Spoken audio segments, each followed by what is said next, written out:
গাড়ি দিয়ে পানিতে পড়ে গেছে, উঠাতে পারছো না? আমি কি তোমাকে সাহায্য করব?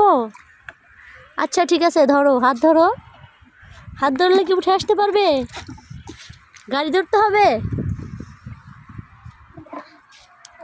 আরে গাড়ি উঠছে না কেন? এই তো উঠে গেছে গাড়ি।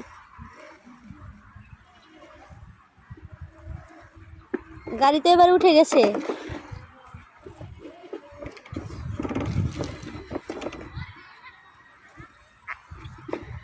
গাড়ি নিয়ে কোথায় যাবে এখন?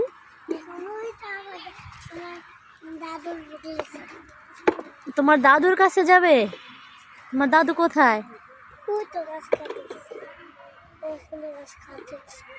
হ্যাঁ, তোমার ছাগলকে ঘাস খাওয়াতে গেছে? কোথায়? এখানে তো কাউকে দেখতে পাচ্ছি না। এই যে দেখো, ওখানে শুধু তোমার ভাইয়ারা দাঁড়িয়ে আছে।